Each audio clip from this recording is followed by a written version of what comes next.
So we actually have two systems, and this is one of the rare scenarios where we're going to get to see both sides of the fence. So this is going to be our victim machine. We're going to open up an Internet Explorer browser window, and we're going to move over to our attack-based system. I've loaded up the GUI Kane version of Kane Enable, and we've already got the sniffer kicked off, and basically I'm going to enable something called art poisoning. And art poisoning is basically the act of tricking systems into talking to you instead of who they would normally talk to. So I'm going to enable that, and I'm going to go ahead and add in various systems to the list.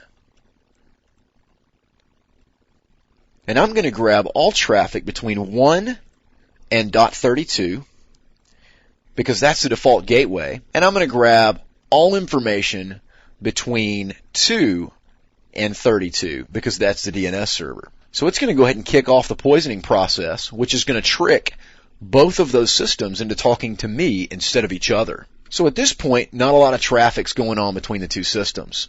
But now, let's say I log into, and we're going to take it even a step further and say that I log into a secure system.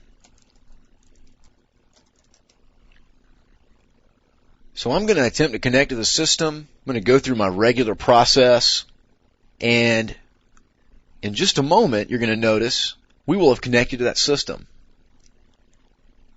And we're going to go ahead and log on because, again, we haven't seen anything out of the ordinary yet, aside from a couple of error messages that we might see normally every day anyway. So I'm going to log into the system with bogus user and bogus password.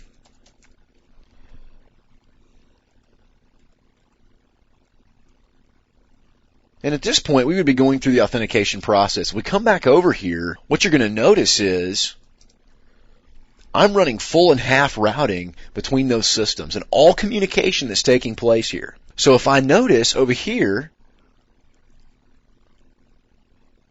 I can actually see various pieces of information.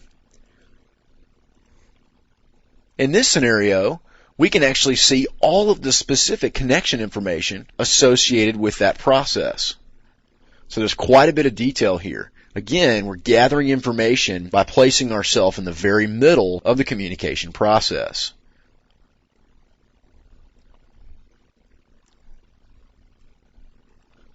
So we can see that the Google account session set up in English. We can see the URLs in which it was set up for. And if we look down through the process, we can see even the versions of the various software that's being used to communicate between these.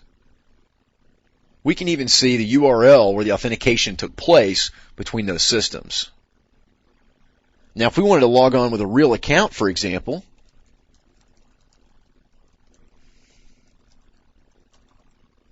then it's going to attempt to perform that check, and it's going to fail. And we can see that we're going to continue to get information back from that.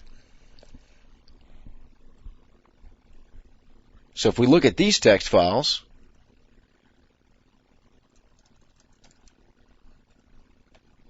there is the email address and the password that was provided. So we essentially performed a man-in-the-middle attack. We were able to compromise a username and a password. Now here's the interesting part. This was using HTTPS, or secure HTTP protocol. Almost every system in the world relies on HTTPS for security.